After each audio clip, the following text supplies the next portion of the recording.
All right. All right. As you can see, we're in costume here. That's right. This is Halloween at Leader Language School. Happy Halloween. Yeah. And Scott had, I think it was like a month or two ago, I walked into the teacher's office and we started talking, and you said, I love this job. And I was ready to grab my phone. And I was like, I want to record this right now. Yeah, So we finally found time to get together, and I always do interviews with the teachers after usually the 6-month mark. Yeah. Where are you at now? Like, I'm at almost at 8. Yeah, 7.5. Yeah. So, and you saw videos when I was recruiting you, right? Sure. So we just kind of passing it forward, playing it forward. Sounds good. Paying it forward. Sounds good. So I usually ask everybody, like, what led to your decision to come here. Right. And you have an interesting past, I think, because you've done other contracts in other Right. Yeah. So I'll let you. Yeah, so let's see. I've been bouncing around Asia since really my first cram school job was back in 2010. And, it's been kind of on and off since then, mostly in China, a little bit in Mongolia, a little bit here in Taiwan, a little bit in Thailand. And it's honestly, I've been around for a while now, and this is probably the best experience I've ever had teaching English. So it's really this is a really good place to teach. It's very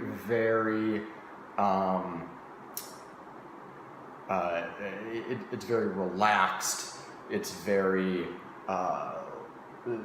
it's easy to get into the routine of the classes. Everything's really quite smoothly run once you get used to it. Yeah, there's a lot of acronyms and stuff at the beginning, right? Because we set up the lesson plan. Right. In fact, we probably have one here. So that's a lesson plan. Don't want to show you too much, but there's it's all prepared for you. And so you would take those pages and look at what you're doing and prep that way. You come in an hour before your first scheduled class, and then you do your thing. So you are in, for your contract, you're in two places. That's right. I do 1 day a week, 1.5 days a week really, over at Changhua, which is another school down the way across the tracks. And it's just, again, 1 day a week. It's basically the same kind of setup that we have here. Right. So it's, it's honestly, I kind of like it. It gives you a change of scenery. So, it's all right. And then 4 days over here. 4 days over here. And you have little ones once in a while. I got little ones. And you got some junior high and some high school. Well, and part of why I came here was because there's more of a mix. Last couple of jobs that I've had is, I really prefer working with teenagers and adults. I mean, we don't teach adults here, but a couple of one-on-ones. I'm not one for the little guys, but you're very good with the little ones.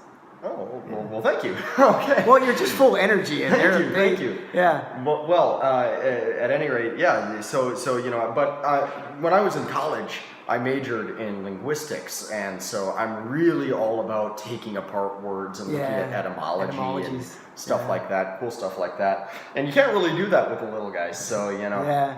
By the way, he has his own YouTube channel. Is that all right? Office Hours with the BROfessor. The BROfessor. Check it out. That's right. Yes. BROfessorsoffice.blogspot.com. There you go. There we go. All right. Give you a little plug there. That's right. Okay. So, So I really like working with the bigger guys, people I can, kids that I can talk to.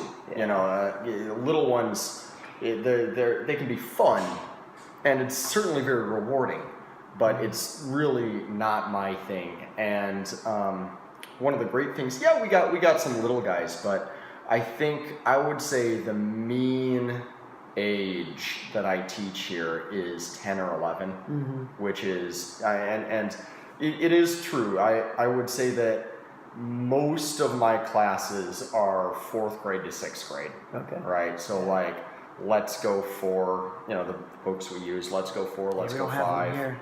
Right. We have a sticky and note. and that really is just the way the demographics skew for cram schools here in Asia. But so what are you doing your downtime? My downtime. So you're a big D&D player. I'm a big D&D player. That's right. In fact, you taught a D&D class. Here. Yes, that was so cool. That was a lot of fun, and I would love to get that going back up again. Yeah. So if anyway, we'll talk. Okay, we'll talk about it. So I'm a big D&D guy. I'm running a D&D game. I also put a lot of time into studying Chinese. So I have class 2 mornings a week, and I actually do a little bit on my own. Jay here was nice enough to lend me a book on classical Chinese, which I thought was really cool. And so I'm learning classical Chinese, the Confucian analects and stuff like that. I'm also doing a little bit of modern Chinese stuff, and I'm just putting as much energy as I can into absorbing the language, absorbing the culture, stuff like that. It's really, and the way the schedule is set up, I think that really helps. Because it gives you mornings, right? I want to. This is the one question I wanted to ask you. Yes. You're actually happy with just kind of a minimum 20 hours? Yes. Is that sufficient to keep you? Look at my hand. It's part of our costume. I'm not Charlie Chaplin. I'm a sushi chef. A sloppy sushi chef. That's right. Yeah, I'm a hippie. You can see the peace sign. I can't really see. I got my tie-dye pants here. So anyway, 20 hours, you're able to kind of get by. You have enough money. Yeah, well, I think right now I'm at 22. So I find 22, 23 is the really spot. good. Happy spot. 20 hours, I mean, honestly, I'd be perfectly happy with 20 hours, but having 22, 23 gives me a little extra pocket money in there, so that's nice. Right.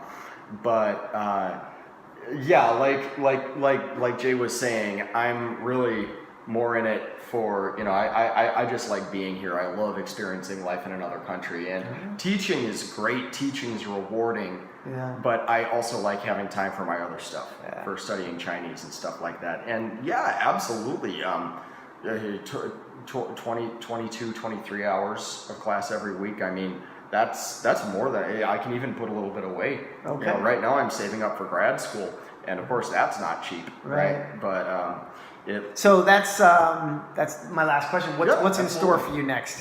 What's in store for me next? Well, it depends really on, like I was saying, grad school. I'm looking at University of Alaska Fairbanks. That's right. Yeah, and they do an amazing job with documenting and describing endangered languages because there are so many native languages up there, Right. So I'm really looking at getting into that.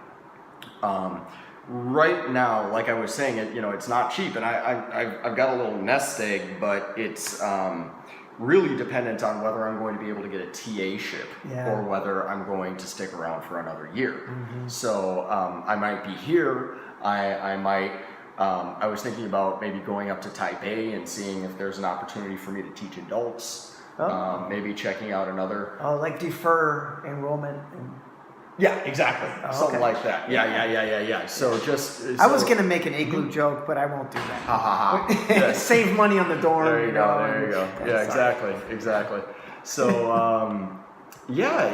that's kind of what's in store for me next. I'm planning a nice big trip, kind of around Taiwan and maybe even a little bit of Southeast Asia. I was in Thailand for a while, actually all over Southeast Asia last year, which I really loved. So I'm thinking about going back there. Right.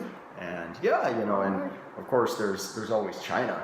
Yeah. And China is just enormous, and it would take many lifetimes to experience all that China has to offer. Think about going back there. Yeah. Oh, fair enough. It was good talking to you, Scott. Absolutely. Thanks for letting me interview you. Absolutely. Good to see everybody. All right, take it easy. All right, bye. Happy Halloween. We're getting a group picture, so we gotta go. All right. See ya.